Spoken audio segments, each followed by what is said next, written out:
Antes de começar esta meditação, peço a todos que se inscrevam no canal e ativem o sininho das notificações para receber novos vídeos. Tratado da verdadeira devoção de São Luís Maria Grimond de Montfort. Capítulo 8, artigo 1. Segundo, recitação da coroinha da Santíssima Virgem. Segunda prática.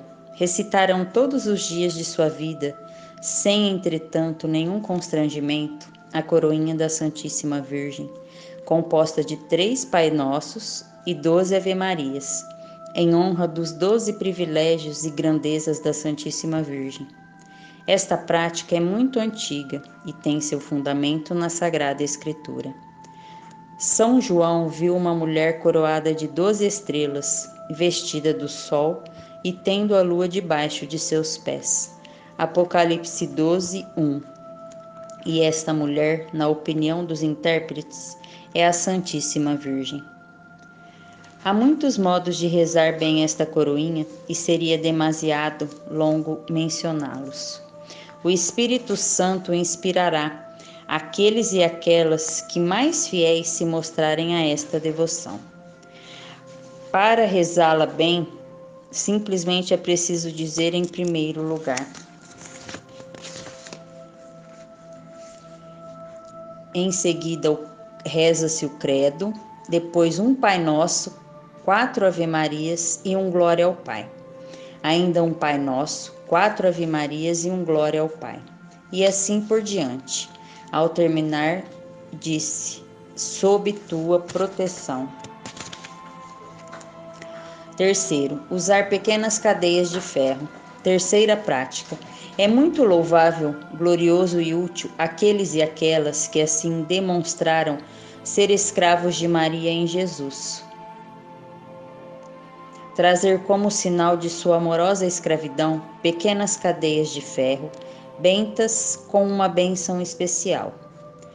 Estas demonstrações exteriores não são, na verdade, essenciais e uma pessoa pode bem se dispensar, embora tenha abraçado esta devoção.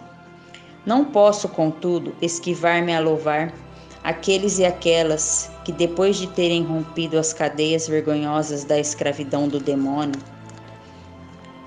a que os tinham arrastado o pecado original e talvez os pecados atuais, se entregarem involuntariamente à gloriosa escravidão de Jesus Cristo e com São Paulo se gloriam de estar acorrentados por Jesus Cristo.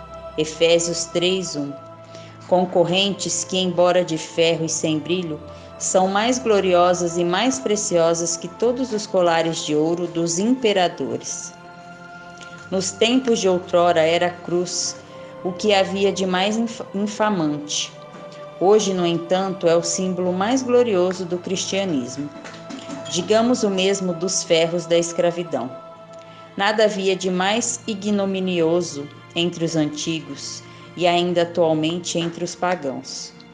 Entre os cristãos, porém, são essas cadeias de Jesus Cristo o distintivo mais ilustre, pois elas nos livram e perseveram dos liames vergonhosos do pecado e do demônio.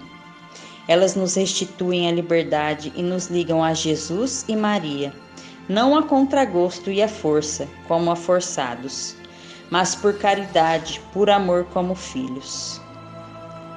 Eu os atrairei a mim, diz Deus pela boca do profeta, com os vínculos da caridade, que por consequência são fortes como a morte, e de certo modo mais fortes naqueles que fielmente trouxerem até a morte esses distintivos gloriosos.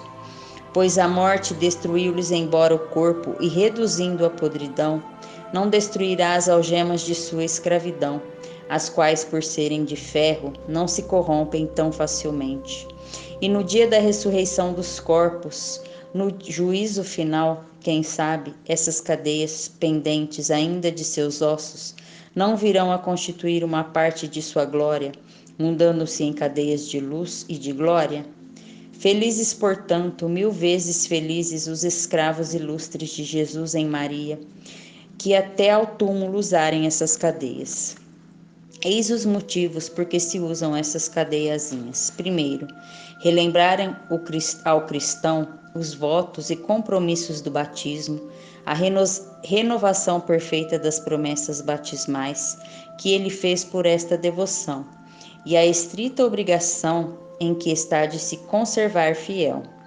O homem, porque se deixa levar mais pelos sentidos do que pela fé pura, esquece facilmente suas obrigações para com Deus, se não tiver algo que lhes traga à memória. Por isto, estas pequenas cadeias servem para lembrar o cristão aquelas cadeias do pecado e da escravidão do demônio, de que o santo batismo o livrou, e a dependência que neste sacramento voltou a Jesus Cristo e a ratificação desta dependência, feita ao renovar os seus votos.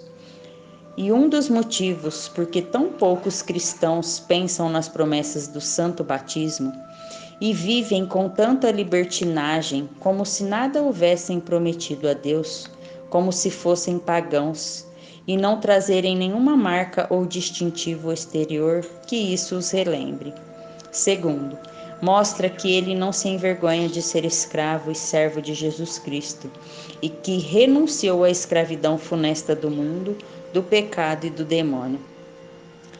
Terceiro, garantem-no e preservam-no dos grilhões do pecado e do demônio, pois ou estaremos agrilhados pelas correntes do inimigo, ou traremos as cadeias da caridade e da salvação. Ah, querido irmão, despedacemos os grilhões do pecado e dos pecadores, do mundo e dos mundanos, do demônio e de seus asseclas, e lancemos longe de nós seu jugo funesto. Metamos nossos pés para servirmos das palavras do Espírito Santo em seus ferros gloriosos e nosso pescoço em suas cadeias. Curvemos os ombros e carreguemos a sabedoria, que é Jesus Cristo, e não nos enfendamos de suas correntes. Notareis que o Espírito Santo, antes de dizer estas palavras, prepara a alma a fim de que ela não rejeite o importante conselho. Eis as suas palavras. Ouve, filho, e recebe uma sábia advertência, e não rejeiteis o meu conselho. Permite, caríssimo amigo, que una aqui ao Espírito Santo para dar-vos o mesmo conselho. Suas cadeias são cadeias de salvação. Jesus, pendente da cruz, deve atrair tudo a si, e tudo de bom ou mau grado será atraído. Do mesmo modo, ele atrairá os réprobos pelas correntes de seus pecados, para acorrentá-los como forçados e demônios, a sua ira eterna e a sua justiça vingadora. Nos últimos tempos, porém, atrairá especialmente os predestinados pelas cadeias da caridade.